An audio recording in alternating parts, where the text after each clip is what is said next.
Olá, sejam bem-vindas e bem-vindos ao Ecos do Marajó, o nosso podcast que busca comunicar e assim contribuir para o fortalecimento de projetos que fazem sentido para a região, ajudando a dar mais visibilidade a iniciativas importantes como essa que a gente vai falar hoje. Quero agradecer desde já a Lana Peixoto, nossa convidada de hoje, e ao projeto Marajó Resiliente, que gentilmente aceitaram o nosso convite para essa entrevista. Vamos conhecer um pouco mais sobre esse importante projeto que está em atividade atualmente. Lana, seja muito bem-vinda. Gostaria que você se apresentasse e explicasse para quem ainda não conhece o que é o projeto Marajó Resiliente. Olá, Luiz. Meu nome é Lana Peixoto, eu sou antropóloga, moro em Belém e estou na coordenação do projeto Marajó Resiliente.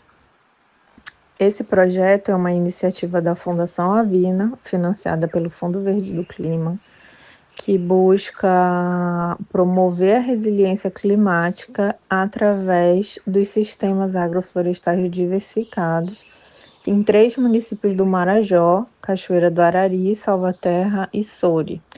Esse projeto, ele nasce há alguns anos atrás, a partir de estudos que demonstraram que esses 3 municípios no Marajó, eles apresentavam grande vulnerabilidade climática. Então, a partir dessa constatação, junto com a constatação de que nesses 3 municípios, mesmo apresentando essa grande vulnerabilidade climática, já existiam iniciativas de adaptação climática, ou seja, iniciativas que promoviam, né, a adaptação climática nas comunidades locais, que faziam com que práticas ou processos, né, que ajudavam as populações locais a enfrentar os problemas relacionados à crise climática, né? Então, são práticas, processos que foram desenvolvidos a partir da constatação, né, dos problemas climáticos, mas que conseguiam ultrapassar esses problemas, conseguiam enfrentar esses problemas e, consequentemente, enfrentar a vulnerabilidade.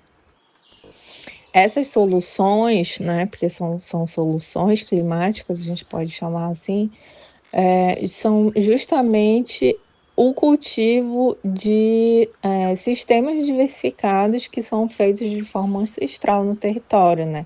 Tradicionalmente, a gente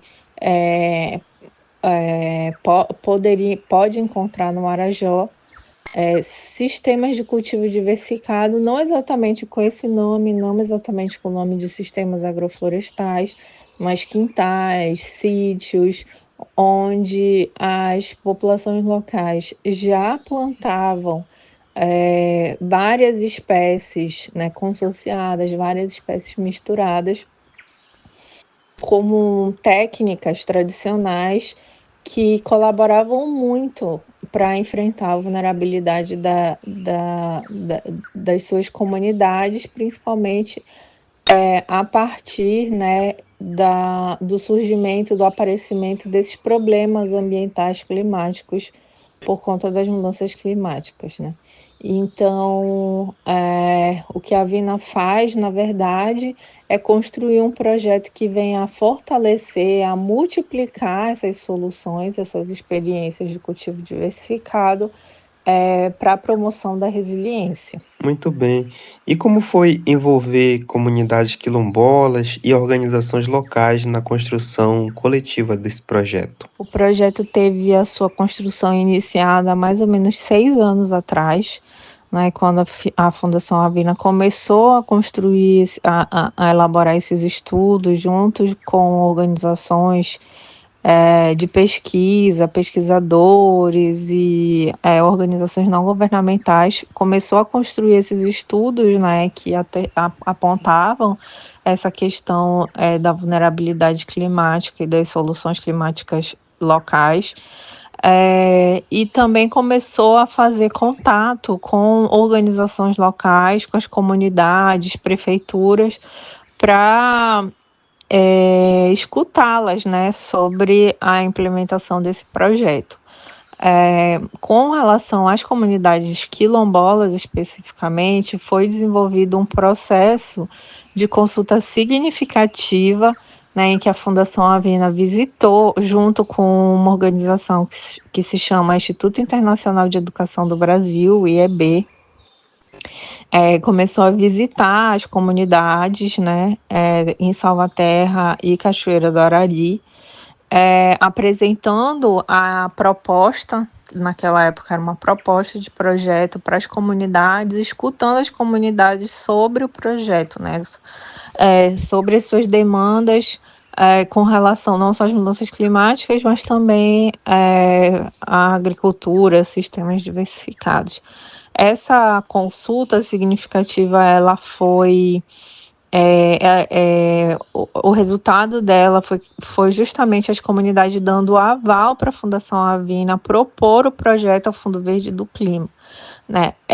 Depois do projeto aprovado, a gente inicia uma outra fase de processo consultivo, né? A gente já inicia o que a gente chama de sala de situação quilombola, e nessas salas de situação quilombola a gente desenvolve um processo de consulta permanente com as comunidades quilombolas, onde elas podem fazer a sua leitura do projeto, trazer suas demandas e colaborar com a gente na adequação das atividades às suas comunidades, né, para que o projeto ele seja adequado culturalmente e acessível, né, para essas comunidades. Além disso, o projeto busca alcançar todas as comunidades quilombolas que existem hoje no território de Salvaterra e Cachoeira do Arari, não só envolvendo elas nesse processo de consulta permanente, mas em todas as atividades do projeto. A gente tem como meta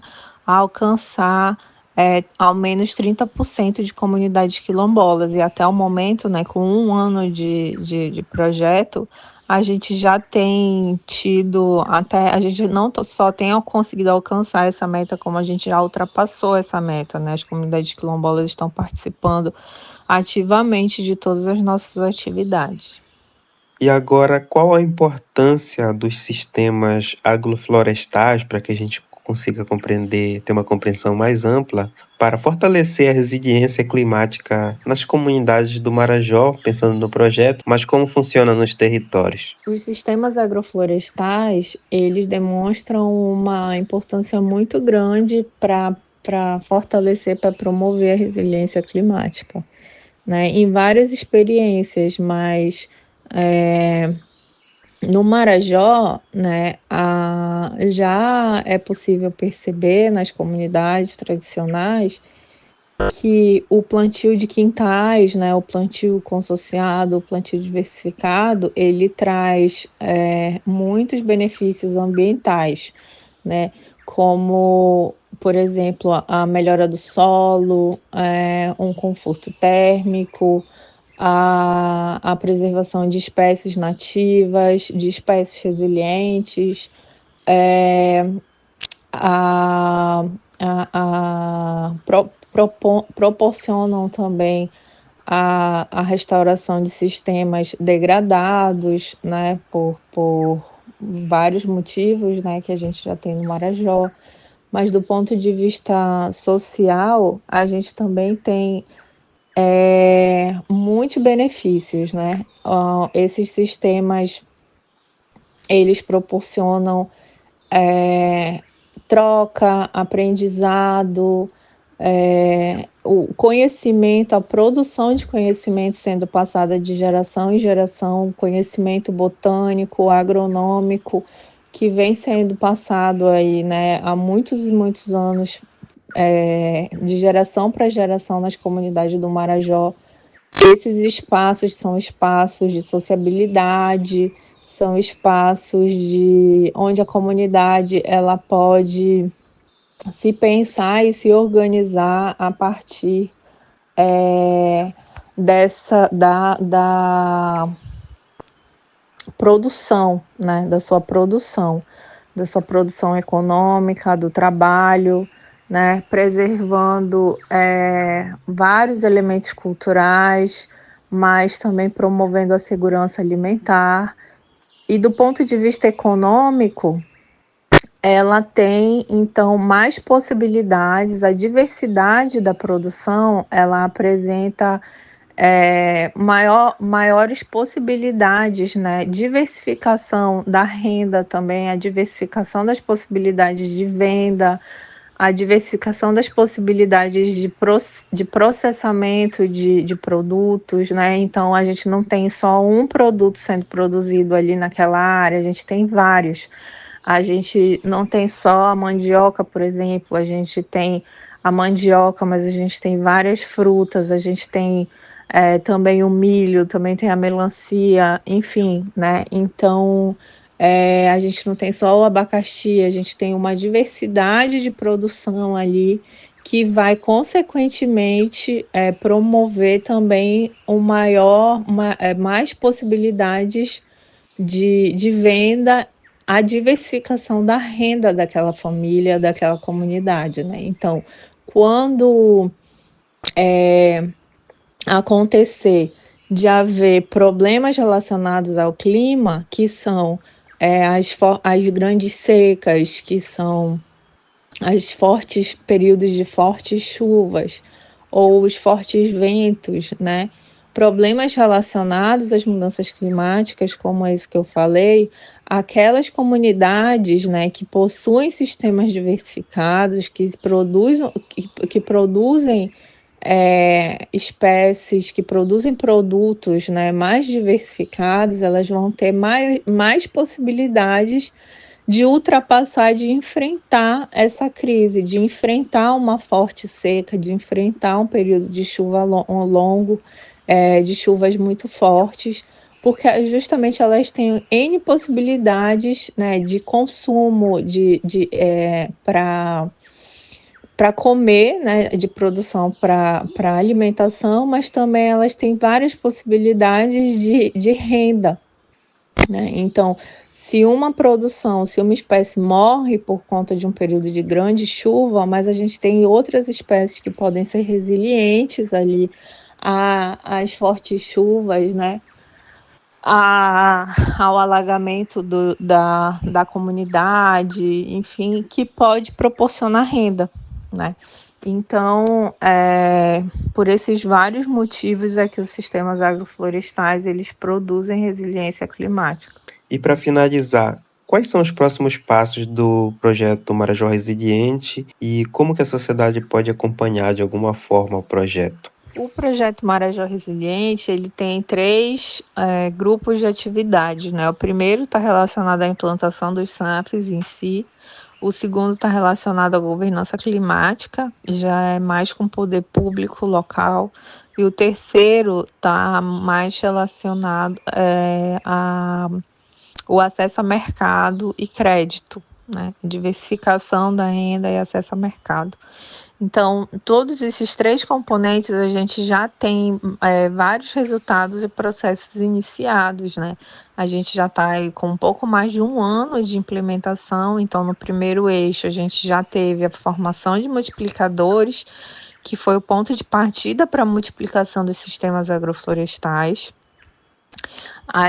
No ano passado, a gente está agora com inscrições abertas para áreas, para aquelas pessoas que desejam receber os sistemas agroflorestais nas suas áreas, receber espécies e insumos, receber assistência técnica para a implantação dos sistemas agroflorestais nas suas áreas. A gente está com essas inscrições abertas, quem tiver interesse é só buscar a gente.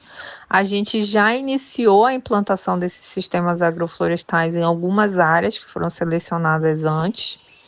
Foram previamente selecionadas, mas a gente ainda está com a inscrição aberta. A nossa meta é alcançar 800 hectares de sistemas agroflorestais nesses 3 municípios. No âmbito da governança climática, a gente já tem trabalhado com as 3 prefeituras mas também com o governo do estado e com alguns ministérios, para fazer com que algumas políticas públicas, planos, programas que foram pensados para promover resiliência, para trabalhar a questão dos sistemas agroflorestais ou das mudanças climáticas, elas cheguem até o município. Então, a gente vai iniciar um processo de assessoria dos municípios para a construção de políticas voltadas à resiliência climática, além de workshops, de formações, né, para fortalecer as capacidades, melhorar as capacidades locais de construção de políticas e ações voltadas para essa questão do clima. Além disso, a gente também já começou atividades relacionadas a esse grupo 3 de atividade, né, de acesso ao mercado, diversificação de renda e acesso a crédito. A gente já iniciou a formação de ativadores de crédito, ao desenho de negócios comunitários, que vai dar assessoria para negócios comunitários para seu fortalecimento, para acesso ao mercado, enfim, né? E aí a nossa expectativa é que durante esse ano essas atividades possam continuar para fortalecer os negócios locais, as organizações locais cada vez mais, né? Para terem acesso a crédito, mas enfim, para se organizarem e poder avançar no sentido da diversificação de mercado, mas também de renda, né, para contribuir com esse processo de acesso a mercado dos pequenos agricultores que estão com os seus sistemas agroflorestais sendo implantados. Além disso, é importante falar que o projeto Marajó Resiliente, ele possui uma estrutura muito forte, né, muito importante de governança, para que os processos todos, desde a construção, né, isso foi uma premissa da Avina, mas durante toda a implementação, a ideia é que a gente consiga estabelecer processos participativos de implementação. Então, não é só junto às comunidades quilombolas que a gente tem esse processo participativo, mas juntou todos os beneficiários. A gente tem um comitê consultivo local do projeto que se reúne várias vezes ao ano para pensar as atividades, né, para pensar como é que as atividades elas podem ser melhor implementadas em cada município. O Comitê Consultivo Local, por exemplo, foi responsável pela validação das inscrições dos multiplicadores, pela validação das inscrições dos beneficiários, mas também ajuda a gente a aterrissar melhor o projeto nas comunidades. Além disso, a gente tem a sala de situação quilombola, que eu comentei, mas também a gente tem uma sala de situação de gênero, onde a gente trabalha com as mulheres, né, ações específicas para que tornar as atividades do projeto acessíveis e para que essas mulheres consigam se manter nas atividades do projeto, né? Então, acho que é importante mencionar esse esforço, né, para construir processos verdadeiramente participativos. Então, nesses espaços, a gente sempre, a ideia é poder sempre apresentar os resultados, ter um monitoramento permanente das atividades do projeto, mas para a sociedade em geral, que não conhece ninguém que participa ou que quer saber mais sobre o projeto, a gente tem alguns canais, a gente tem redes sociais, a gente tem o site do projeto, a gente tem redes sociais, o Instagram, o Facebook, onde a gente sempre coloca novidades, a gente sempre informa a população em geral de como é que está o andamento das nossas atividades. Além disso, a Fundação Avina, junto com o Instituto Belterra, com o IEB, o Instituto Internacional de Educação do Brasil e a Conexos, que são as organizações responsáveis pela implementação de cada um dos objetivos dos componentes do projeto que eu falei agora há pouco, estão sempre à disposição da população marajoara para dar mais esclarecimentos sobre o projeto, para falar mais das atividades e poder incorporar cada vez mais as comunidades nas nossas atividades. Muito obrigado, Alana Peixoto, por compartilhar com a gente um pouco mais sobre o projeto Marajó Resiliente. Conseguimos entender melhor a importância desse trabalho. Agradecemos também a todos que estão ouvindo e por se interessar por um tema tão importante. Se você gostou desse episódio, não se esqueça de seguir o Ecos do Marajó e compartilhar com outras pessoas que se interessam também por esse e os demais assuntos do nosso podcast. Você pode acompanhar o programa no seu tocador preferido. Basta procurar Ecos do Marajó, se inscrever, seguir, para não perder mais nenhum episódio. Muito obrigado e até o próximo. Tchau, tchau.